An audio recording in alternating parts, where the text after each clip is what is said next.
welcome to another FBF News Recap, where I look at the week's new releases and take a look back at last week's news. But today's my birthday, so screw it, I'm out. It's my birthday. John, wait. I'm not Where doing are you going? I'm not doing it this week. It's What? my birthday. Who gives a crap? Look, I've got an idea. Send them a cake. I've got an idea. Come back. Not happy about this, but... So this week we've got very few new releases. There's Insanely Twisted Shadow Planet for the Xbox Live Arcade, which is another of the summer arcade games. And now, the news. You can now say hello to the official Fem-Shep, or Female Shepherd, for Mass Effect 3. BioWare put a vote on their Facebook page for 6 official Shepherd females, and the public took a great liking to the blonde female Shepherd.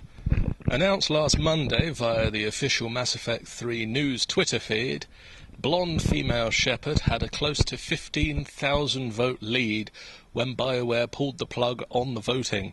Nintendo had a disappointing first quarter this year, making their first loss in ever.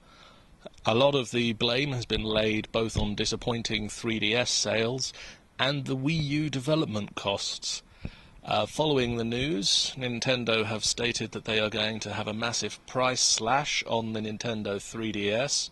They are going to reduce the price by up to a third in the UK, and this will take place on August the 12th. Satoru Iwata, president of Nintendo, has stated that he will take a pay cut of 50% and that his executive board is going to take a pay cut of anywhere between 20 and 30%.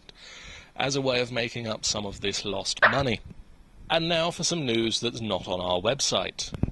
Runefest, the RuneScape equivalent to BlizzCon, has been stating for quite some time that you will get an exclusive in-game item were you to attend this year. However, they have not stated what that item is. And the reason for doing so is simple. You haven't designed it yet. This year's Runefest in-game item is going to be a piece of headwear, but it is up to you, the players, to decide what exactly that will look like, whether it will be a rubber chicken on your head, a stately top hat, mask, a helmet, whatever it is that you happen to design.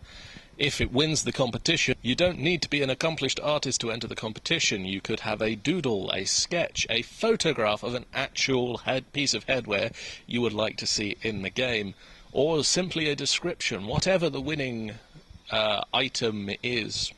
It will be designed by their in-game artists and placed in the game as an exclusive item for anybody who attends Runefest this year.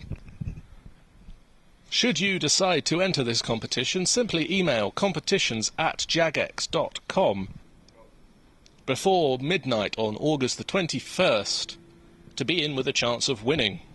And not only will you have your item lovingly crafted by RuneScape's team of fine headwear crafting artisans, you will also gain tickets for you and your friend to attend Runefest this year and gain the in-game item yourself.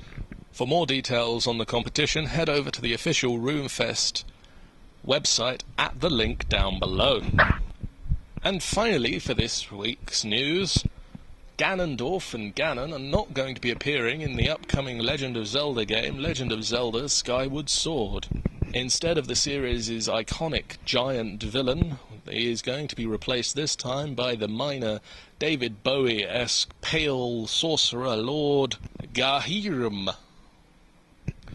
Ayanuma, the creator of Legend of Zelda Skyward Sword, wanted somebody to contrast with the very masculine and powerful Ganon as the villain for this particular piece, which is set some years before the Ocarina of Time, the classic Nintendo 64 and more recent 3DS release, and will feature Link forging the Master Sword instead of it being an item that is already in existence in the world.